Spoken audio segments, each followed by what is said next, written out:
Vamos dar sequência agora para falar justamente da alta do milho, que está entre os fatores para uma inflação acima da meta em 2025. Segundo os dados do Centro de Estudos Avançados em Economia Aplicada, a saca do cereal em Rondonópolis, que é uma referência lá em Mato Grosso, atingiu R$ 85, o maior patamar desde a invasão russa lá sobre a Ucrânia em 2022. Dando sequência, além do milho, frango em pedaços, contra filé e carne também subiram. Para entendermos como as cotações podem impactar na inflação brasileira ainda mais, nós vamos receber agora o André Brás, que é economista do Instituto Brasileiro de Economia e também especialista em inflação. Seja bem-vindo, André. Muito obrigado pelo convite. Ótima tarde a todos. André, o que mais se fala hoje é que a inflação de fato chegou dos alimentos à mesa do brasileiro, já faz um tempo aí, e está assustando o brasileiro porque o carrinho cada vez mais vazio e custando mais. O que você pode trazer de expectativa ao longo deste 2025? Estamos ainda em março e muita preocupação, né, André? Muita preocupação. Ano passado, a inflação de alimentos, né, foi muito forte, né? Respondeu por parte expressiva da inflação acumulada pelo Índice de Preço ao Consumidor Amplo, né, que é o nosso índice oficial de inflação calculado pelo IBGE. E não é de hoje que os alimentos estão ganhando cada vez mais protagonismo, né? Pelo menos desde a pandemia, a alimentação vem aumentando o seu protagonismo na inflação média. E é ruim porque é um país de baixa renda, né, e comprometendo uma parcela das despesas que é muito importante para as famílias, né, isso só preocupa. Mas no início desse ano, apesar da pressão ter continuado, nós já começamos a ver algum sinal de enfraquecimento dessa inflação muito concentrada em alimentos.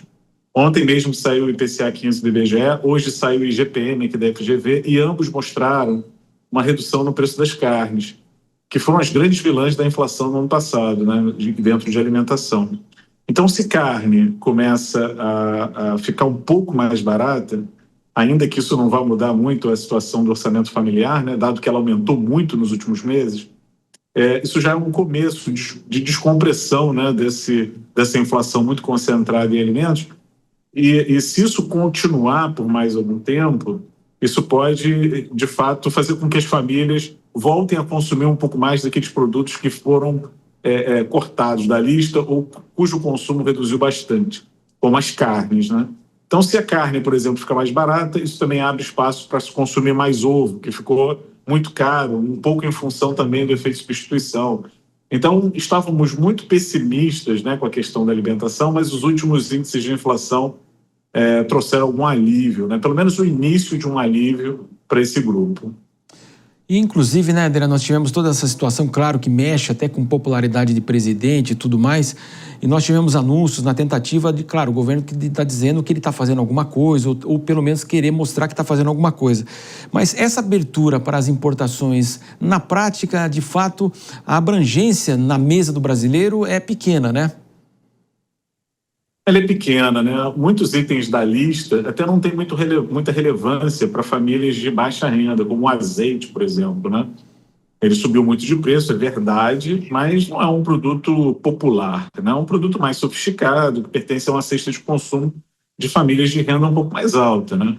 Mas considerando que nessa lista nós temos o café, o açúcar, as carnes e outros alimentos ali importantes, se aumentando a oferta doméstica, né, importando um produto a um preço mais competitivo, há de se esperar que isso promova alguma queda do preço ao consumidor.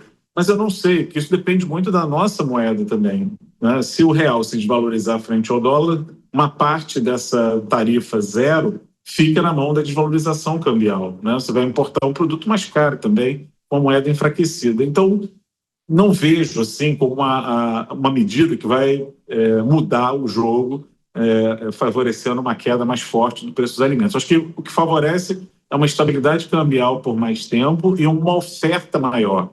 E essa é uma situação que a gente ainda não alcançou nos últimos meses, né?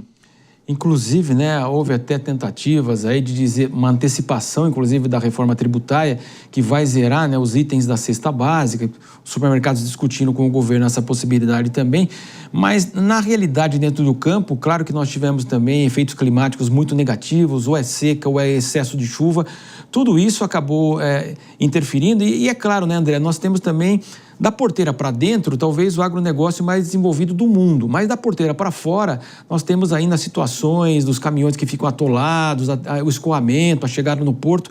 Então, a nossa logística é muito ineficiente, né? E cara.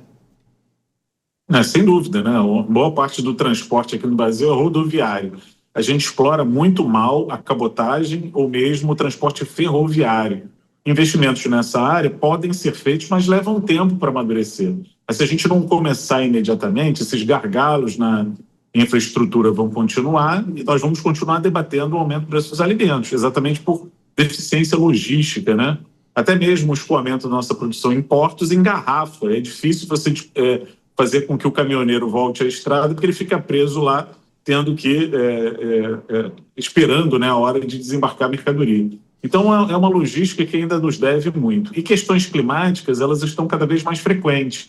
Pelo menos até 2010, né? Ou melhor, pelo menos até o início de 2000, dos anos 2000, a gente falava muito pouco de El Niño ou Laninha, né? E esses fenômenos já eram monitorados. Mas agora, a frequência desses eventos aumentou bastante.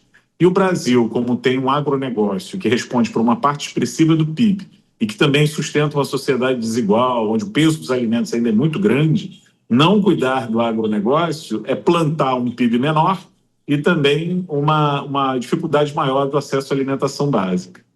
Você falou um pouco de proteína, né? Até o ovo subiu, quer dizer, a alternativa começa a faltar também. Então, poderá haver, de fato, uma queda em relação à carne? O presidente Lula falou outro dia, tinha prometido a picanha, que talvez agora a carne vai baixar e voltou a prometer justamente a picanha. Pois é, a gente depende de uma estabilidade climática maior e também cambial, né? O nosso gado aqui é criado no pasto, a gente precisa de boas pastagens. Se o clima não contribui, isso aumenta os custos de criação desses animais e também cria uma resistência maior à queda de preço.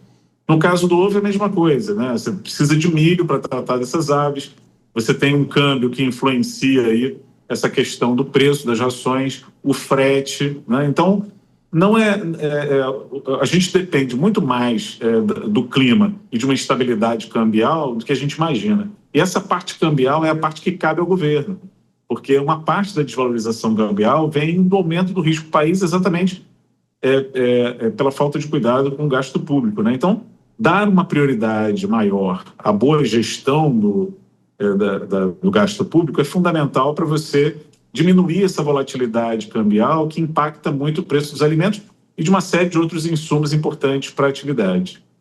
Nós agradecemos a participação, então, do André Brás conosco, economista do Instituto Brasileiro de Economia e especialista em inflação. Muito obrigado. Valeu, André.